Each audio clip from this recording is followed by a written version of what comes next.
In a world once ruled over by powerful dragons, a primordial fire known as the First Flame manifests.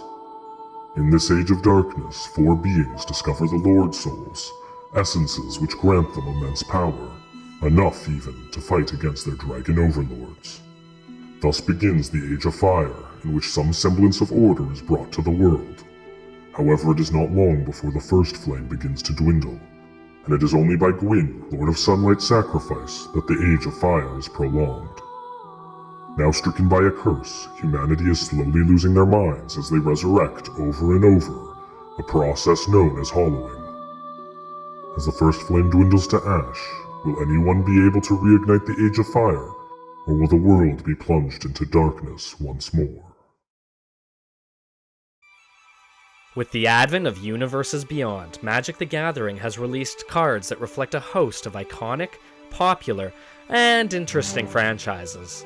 In this series, we'll take a look at fan-favorite characters from different mediums and muse on what their cards may look like. In the spirit of universes beyond, join me today in asking the question, what if...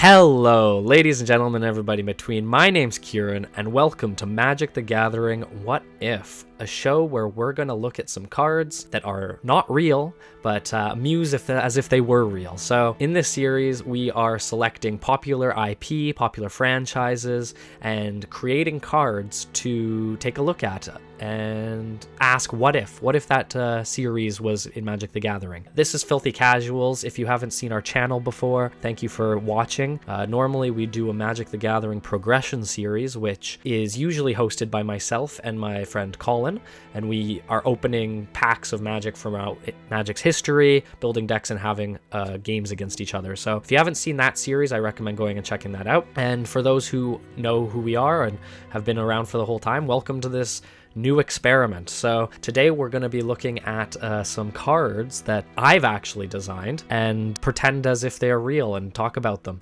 I really want this to be a collaborative series with you and the community, so yeah, leave your thoughts in the comments section below, but let's get into it here. So, MTG What If? What's it all about? So the first thing that we should explain is that the cards that we're looking at today are going to be based primarily as if we are playing the format EDH or Commander. So I'm a huge Commander fan, Colin's a huge Commander fan, and that's mostly what we play. So we're going to be looking at these cards as if they're built for Commander, basically a universes beyond Commander set for this for these franchises. It actually lends itself very well because, you know, we're doing this around the popular characters and these popular franchises, and EDH is a very character-focused format where, you know, you build your deck around this legendary creature. So that's going to be kind of what we're doing with the series, what we're doing with the cards and their designs. So keep that in mind. These aren't going to be standard legal cards. So if they're a little bit more overpowered, a little bit stronger than your typical, you know, base set cards, then that's totally okay. We're thinking that these will be used mostly just for fun one-on-one Commander games, probably within their own realm. So in this case, we're looking at Dark Souls, a very popular video game franchise that me and Colin love. And if you're a huge Dark Souls fan, this is definitely the episode for you. Now, a little bit of a background on myself.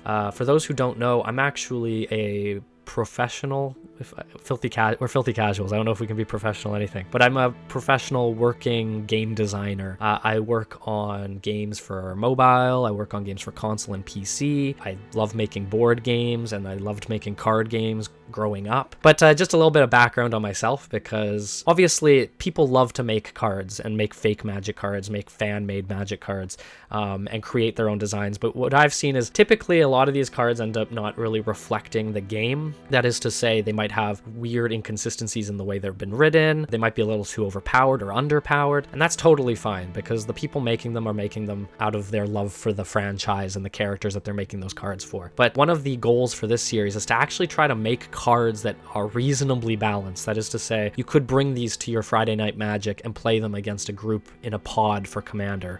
So keep that in mind as we're going through, and if you notice any interesting combos you could do, or maybe anything that might break these cards, please let me know down in the comment section. I just wanted to take a quick moment to talk about the design philosophy of this series. Now, the first thing is that all of these cards are being made with a top-down design philosophy. So for those who don't know, you have top-down design and you have bottom-up design for Magic the Gathering. Now, bottom-up design is taking something like a mechanic and making cards based on that mechanic. So for example, if you wanted to have a card that allowed you to blink your cards, and if you every time they got blinked, and by blink I mean they get exiled and brought back, create a treasure or something. So for that mechanic, you might call it something like treasure hunt, right? You know, we have mechanics like menace, flying, all these different sorts of mechanics in the game. So this treasure hunt mechanic, you know, then you'd all of a sudden start building cards off that treasure hunt mechanic. Like, what is a card that would use a treasure hunt mechanic? So that's the bottom up design. Top down design is kind of the reverse, where you take a theme or you take a character, a franchise, a world, a story, and you build cards based on that. And that's what we're doing with this series. So we're obviously looking at Dark Souls, and so it's very important for us to match the flavor of Dark Souls, match the themes and the sort of mechanics of the game. It's a video game, so each of these characters, each of these worlds has mechanics and laws and rules that, you know, as you go into the game, that you're abiding by. So we're trying to look at that and build mechanics based on that, and that's our first goal for a design goal. The second design philosophy for the series is that we want to make new mechanics that will match the series or the IP or the franchise that we're working with. So in this case, we're working with Dark Souls, and so we're going to have a few new mechanics that actually reflect the gameplay and the story and such of Dark Souls. If we do another franchise in the future, we're gonna have new mechanics that reflect that. That's a super important design philosophy, is to have a few unique mechanics to which you will be able to build a world and, you know, franchise flavored theme that makes sense. The third design philosophy is that we have a few, like a hierarchy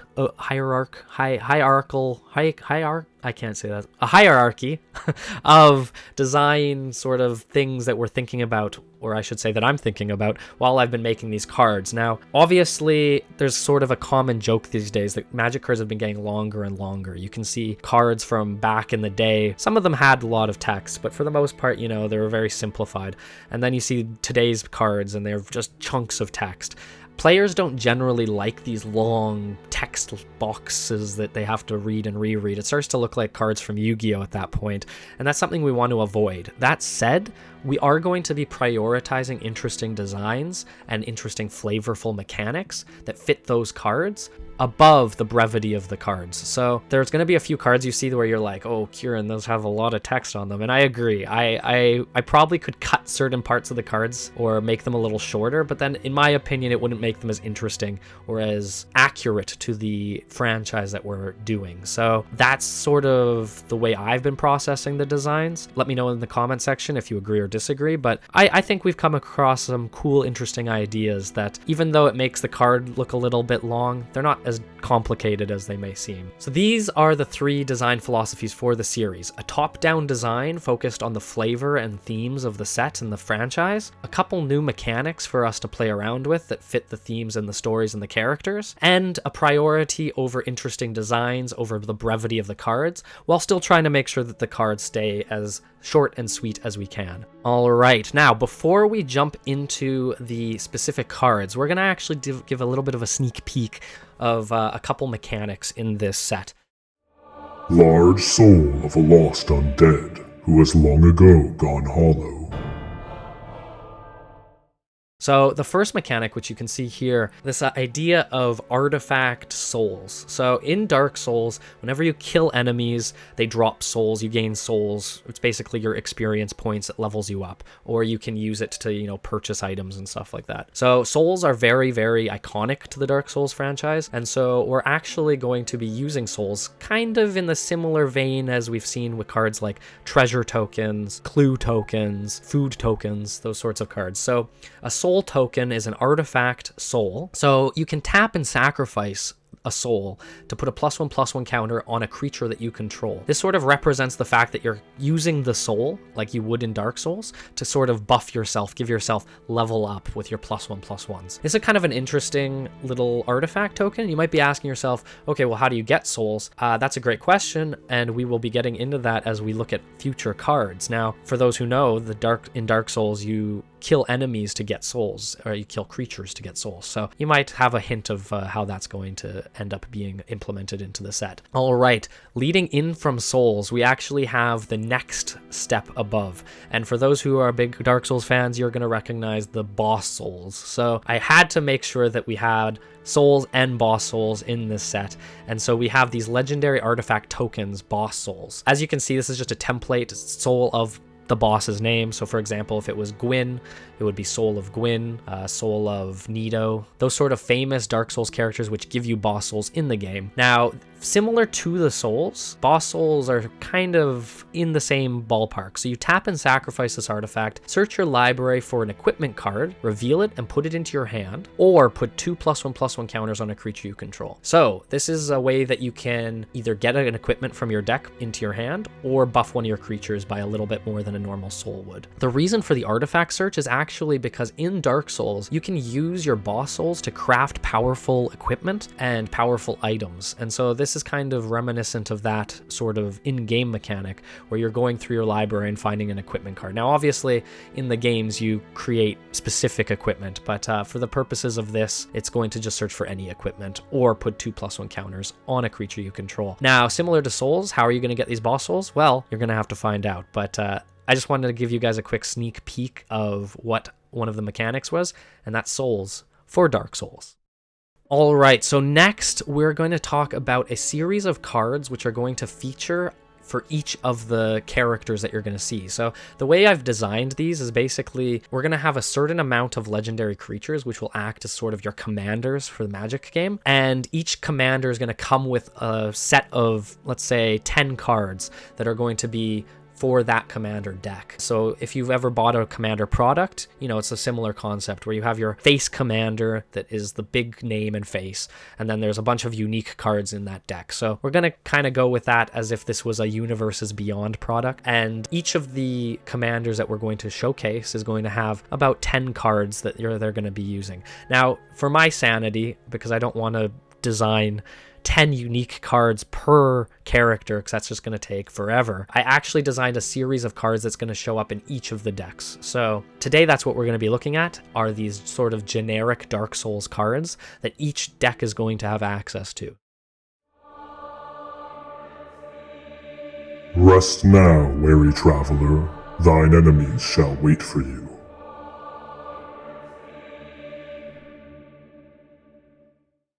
All right, we are looking at Bonfire. Now, bonfires in Dark Souls are a key part of the game mechanics. In Dark Souls, you're wandering through the game, and when you die, you actually reset everything in the world. So if you go and kill a bunch of enemies and then you die, those enemies are going to come back. Now, bonfires act as sort of a checkpoint system in the game for those who haven't played, where you get a bonfire and you activate it, and next time you die, you will appear at that bonfire. So they're a very important part of the game and sort of showcase the checkpoint mechanics of the game, giving you a little bit leniency from the more punishing aspects of the Dark Souls franchise, where, you know, if you die, at least you had a bonfire that you just recently were resting at. So that said, when you rest at a bonfire, you actually end up resetting the world, like I mentioned. And so Bonfire to me made sense as a land card. It could have been an artifact or an enchantment, but I decided to make it a colorless land card that any deck could use. So it taps for 1 colorless mana, and for 4 colorless mana, you can tap Bonfire and tap target untapped creature you control while also sacrificing Bonfire. So that's the cost. Now the cost, I put it at 4 because that seemed like a fair, reasonable amount for what the ability is about to do. But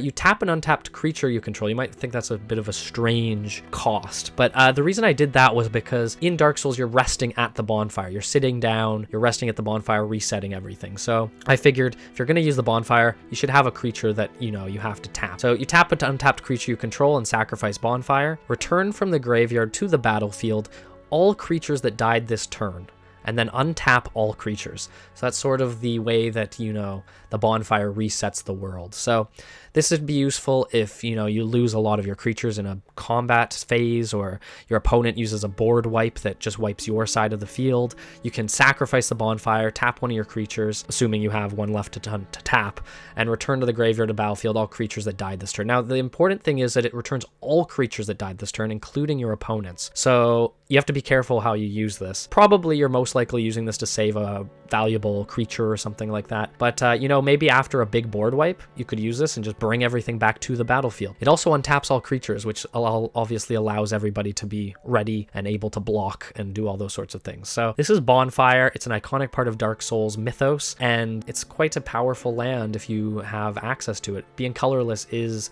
definitely no small thing.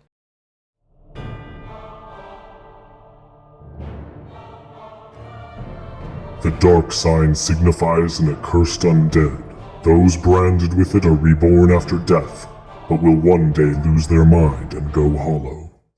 All right, so the Dark Sign is the next card that is sort of evergreen to the Dark Souls set. Now, this is sort of a weird one because in the game, it's not very useful. You use the Dark Sign to basically go back to a bonfire, and the only issue with that is that there are these other items called Homeward Bones, which do the same thing. And Dark Sign, you always have access to, but when you use Dark Sign, you actually lose all of your souls, which is really punishing in the game. Now, the reason I included it, though, is because the Dark Sign is a very iconic piece of Dark Souls iconography. For those who have seen anything Dark Souls related, you've probably seen this burning circle. And so I figured the Dark Sign is a good thing to include in this set. And also, you know, even though it might not be that good in the game, maybe we could make it a little better in Magic the Gathering. So the Dark Sign is a 0 mana artifact, which is already looking kind of interesting. And you tap and sacrifice the Dark Sign to return a legendary creature you control to its owner's hand. You get an emblem. So this is an interesting, weird little twist. You get an emblem with the next time you cast a creature with the same name as a card returned to your hand with Dark Sign. That creature enters the battlefield with a -1/-1 counter on it, and you lose this emblem. So what this does basically is save your creature. It allows you a 0 mana artifact that can bounce your legendary creature, probably your commander, back to your hand. And even though you saved your creature, you are going to have an emblem that when you cast that creature again with the same name, it's going to enter with a -1/-1 counter on it. That's to reflect the fact that the Dark Sign actually strips you of all your souls. So you're actually getting weaker as a product of using it. Now, obviously, this is still much stronger than it is in Dark Souls, the game, as a 0 mana way to kind of save your creature. I think it's an interesting little design and fits the flavor of becoming weaker as you use it. So let me know in the comment section how you feel about an emblem being used in this way. It's sort of mechanic usually reserved for planeswalkers. So I think it's an interesting kind of static ability that you can get, and I think Dark Sign is a good way to save your commander in a pinch. An emerald flask from the Keeper's soul. She lives to protect the flame, and dies to protect it further.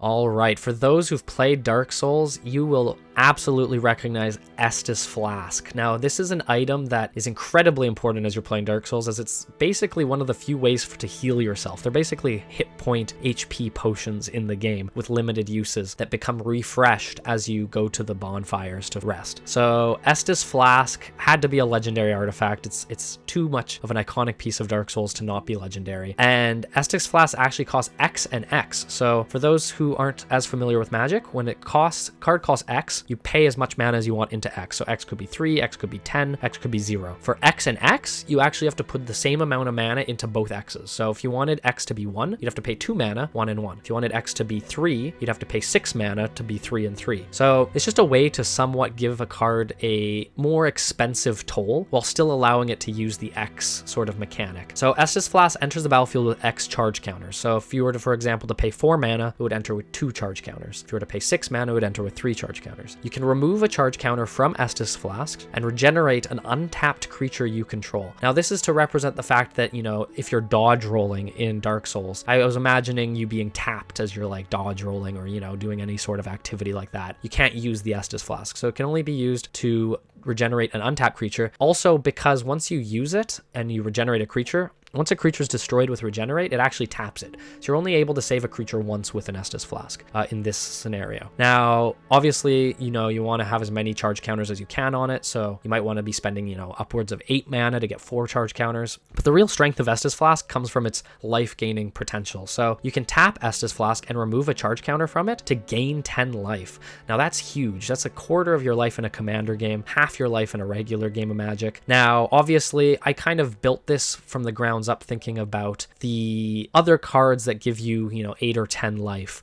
There are cards you can cast that give you 8 or 10 life that cost 2-ish mana. And so I was looking at this as, if you pay 2 mana for the Estus Flask to get 1 charge counter, you can just immediately use it to gain 10 life. But if you want to spend, upwards of 6 to 8 mana, you could gain a lot of life from the Estus Flask, and it's going to become a real pain in your ass for your opponent, just like it is in Dark Souls when you're using it to heal. So legendary artifact Estus Flask, it's going to show up in our commander decks and hopefully keep players alive for a little longer. In Lordran, the flow of time is distorted, and the white sign Soapstone allows undead to assist one another.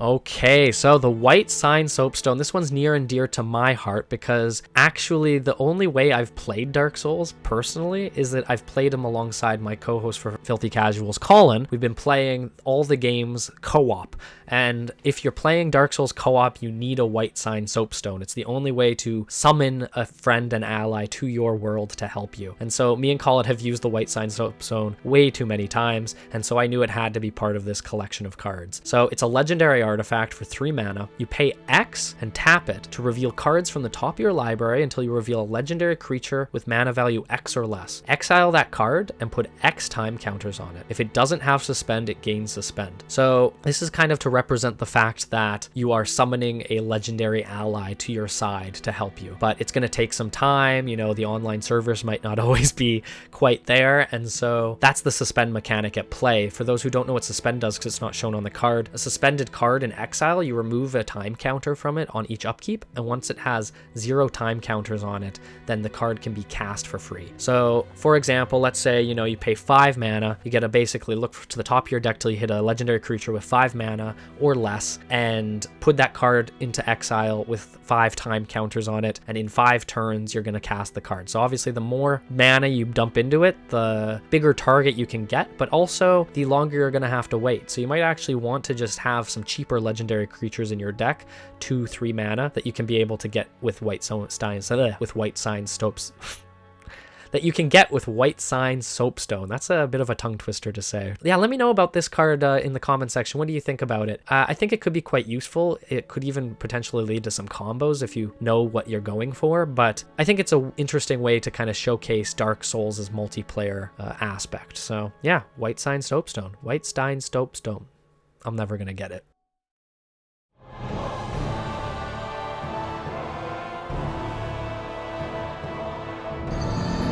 It happens.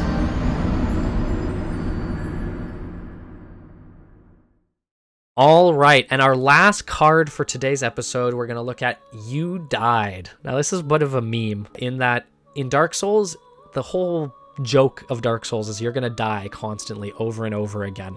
And so I had to put a card that reflected that in. And so You Died is a very versatile, if not morbid card. So for 3 colorless, it's a colorless instant, so you can play it in any deck you want. For 3 mana as an instant, until end of turn, target creature gains. When this creature dies, return it to the battlefield tapped under its owner's control. Its owner creates a number of tapped soul tokens equal to the number of +1/+1 counters it had. Now, basically, you're gonna have, if you played Magic for a while, you've seen effects like this. You target a creature, if it dies, it comes back. This is a rare version of that effect though, so it has to have a little bit more oomph to it. And so whenever a creature you control dies, you may pay 3 colorless mana. If you do, return You Died from your graveyard to your hand. So when a creature dies, you can actually get this spell back. It's a way that you can kind of constantly, revive creatures by having creatures die, having them come back, have creatures die, get the card back, and there's sort of a loop there. So the interesting thing though is that in Dark Souls, when you die, you lose all your souls. You drop them where you die and you have to run back and get them. And so that's sort of the mechanic that I put in place here.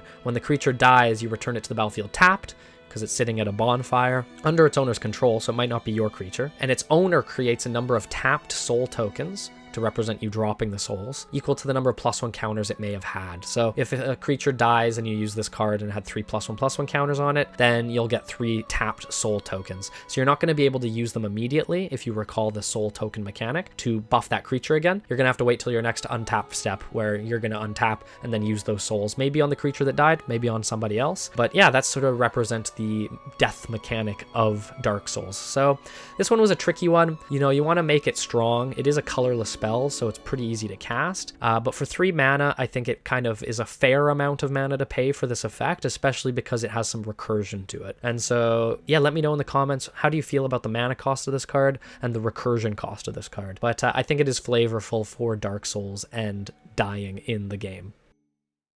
All right, everybody, we are done with the first episode of Magic the Gathering What If. We're taking a look at Dark Souls for this episode and several episodes further. I'm really excited to kind of get into some of the more interesting legendary creatures and commanders that we've come up with, and really hope that you enjoy this series. Now, obviously, please, if you like this video, leave a thumbs up or a comment down in the comment section and tell me, are these cards busted? Are they terrible? Is the flavor off? You guys are the judges of it.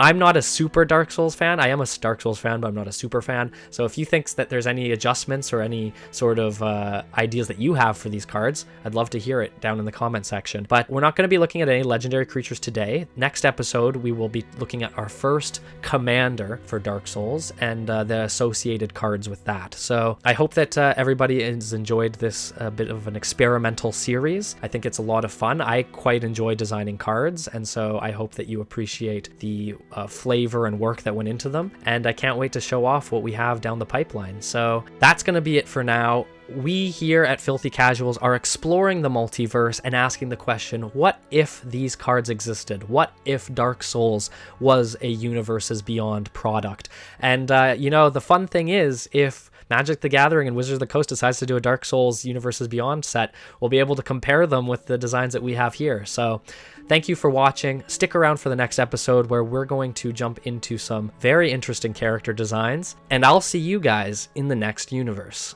Ciao for now.